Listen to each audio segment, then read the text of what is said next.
चला आता सगळं आवरल्यानंतर हे सगळं वट्टा बिट्टा घासून सगळा रंग काढून झाल्यानंतर आता वळायचं आहे इथं. आणि म्हटलं आता आहे ना सगळं रंग काम आहे ना करून घेऊ, कारण हे बाई आता कपडे खराब हो राहिले झाले आहे. आता वाजले आहे 9:30. तर म्हटलं एवढा कलर देऊन पुढचं काम करूया. तर आता चुलीजवळ द्यायचा आहे मला कलर.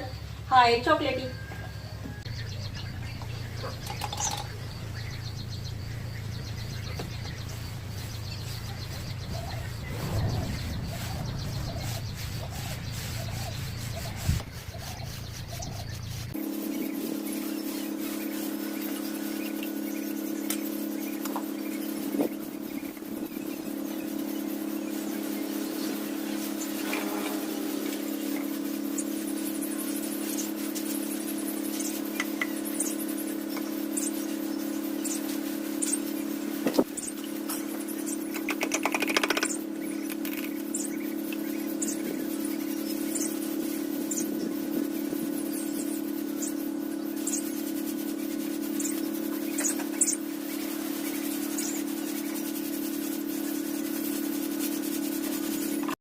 चला आता चुलीवर झालेला आहे कलर, बाकीचा इथं नंतर देईन. आता 10 वाजलेले आहे आणि हा कलर सुकून पुन्हा पावा लागेल. डबल हात द्यायचा आहे काही काय.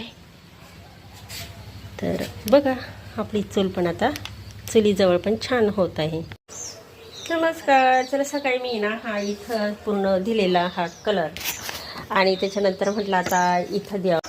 तर हा उरलेला आहे कलर, तर हात देते मी. तर थोडासा हिरवा हिरवा आहेच, तो त्यांच्या घरातलाच आहे. तर चला ते घेते मी, देऊन टाकते. आणि आता इथं मला आहे ना काय करायचं आहे, डिझाईन काढायची. तर अजून ही जी पट्टी आहेत ना ही सरळ आलेली नाही, ती सरळ करायची आहे. ही वरखाली झालेली आहे. तर टाईम लागेल. मी आता इतक्या लवकर पण नाही करणार, कारण डिझाईन कंटाळा आलेला आहे मला. खूप गरम पण होतं आहे, पण म्हटलं आता इथं हवा येतेच आहे, तर इथं आपला हा कलर होऊन जाईल. हा कलर देऊन टाकावा.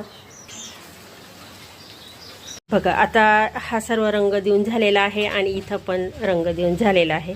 आता राहिली आहे याच्यावर पेंटिंग करायची, ती नंतर करणार आहे. पण एवढी घाई का केली रंग देण्याची, तर कारण आता ते लोक येतील, ते कामगार लोक, त्यांना आता ब्रश वगैरे लागत असेल. तसं ते म्हटलं ते महिनाभर ठेवा, पण नको म्हटलं, आपलं झालं आहे काम, आता काही ठेवण्यात अर्थ नाही. एवढं सगळं रंगून झालेलं आहे आणि रंग पण संपलेले आहे. आणि आता फक्त पेंटिंग राहिलेली आहे, ती पेंटिंग पण मी नंतर करेन.